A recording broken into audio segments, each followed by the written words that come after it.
Telugu Desam party ప్రభుత్వం ఏర్పాటైన తర్వాత రాష్ట్ర వ్యాప్తంగా టీడీపీ నేతలు అంతా జోష్లో ఉంటే ఆ నియోజకవర్గంలో ఇంకా నేతల మధ్య వార్ నడుస్తోందట. మాజీ ముఖ్యమంత్రి నియోజకవర్గంలో అంతా ఒకతాటిపై ఉండాల్సిన నేతలు ఎన్నికల సమయంలోనూ ఎవరికి వారుగా ఉన్నారట. ఎన్నికల తర్వాతైనా పార్టీ ఇంకా ప్రభుత్వ కార్యక్రమాల్లో కలిసిమెలిసి పాల్గొంటారని భావించినా అది జరగడం లేదు. కేడర్లో ధైర్యం నిలిపి భరోసా ఇస్తారని భావించినా అది సాధ్యపడడం లేదు. ఇప్పటికీ ఎవరికి వారే యమునకు నీరే అన్నట్టు ఉంది వ్యవహారం. ఇదే ఇప్పుడు నియోజకవర్గంలో చర్చనీయాంశంగా మారిందట. ఇంతకీ ఏంటా నియోజకవర్గం, ఎవరా నాయకులు?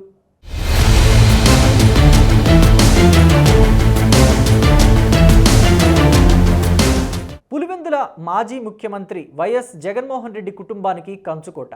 వైఎస్ కుటుంబం ఇక్కడ రాజకీయ ఎంట్రీ ఇచ్చిన తరువాత వారు గెలవడమే తప్ప ఓడిన దాఖలాలు లేవు.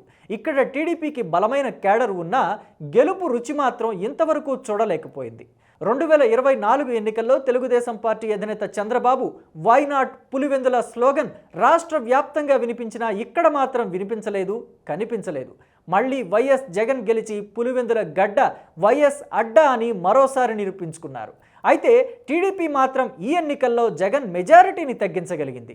2019 ఎన్నికల్లో 90,000 మెజారిటీతో గెలిచిన జగన్ 2024 ఎన్నికల్లో మాత్రం 60,000 మెజారిటీకి పరిమితమైపోయారు. పులివెందులలో జగన్ను ఎదిరించి నిలబడగలిగిన భూమిరెడ్డి రామ్ గోపాల్ రెడ్డి, బీటెక్ రవి వంటి వారు పార్టీ కేడర్లో మాత్రం భరోసా నింపలేకపోతున్నారనే ఆరోపణలు ఉన్నాయి. ఆ ఇద్దరు నేతలు కూడా ఎక్కడా పార్టీ కార్యక్రమాల్లో కలిసి కనిపించడం లేదు. పులివెందులలో జగన్మోహన్ రెడ్డిని ఎదుర్కొనడానికి అందరూ కలిసికట్టుగా ఉండాలి. కానీ ఆ ఇద్దరు నేతల మధ్య విభేదాల వల్లనే గత ఎన్నికల్లో టీడీపీకి నష్టం చేకూరిందనే వాదన వినిపిస్తోంది.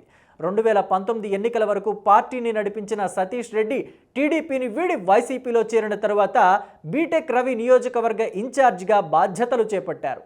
2023లో జరిగిన పట్టభద్రుల ఎమ్మెల్సీ ఎన్నికల్లో పులివెందులకు చెందిన భూమిరెడ్డి రామ్ గోపాల్ రెడ్డి గెలిచి పులివెందులలో టీడీపీకి పూర్వ వైభవం తెచ్చే ప్రయత్నం చేశారు. అయితే గత ఎన్నికల్లో పులివెందుల నుంచి పోటీ చేసిన బీటెక్ రవికి సహకరించలేదనే ప్రచారం టీడీపీలో జరిగింది.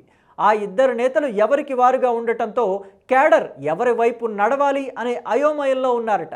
ఇదే అంశం ఇప్పుడు చంద్రబాబు, లోకేష్ టేబుల్ మీదకి కూడా వెళ్ళిందట. పార్టీ అధికారంలో ఉన్నప్పుడైనా నాయకులు కలిసిమెలిసి ఉండాలని, కార్యకర్తలకు న్యాయం చేయాలని పులివెందుల టీడీపీ కేడర్ కోరుకుంటోందట.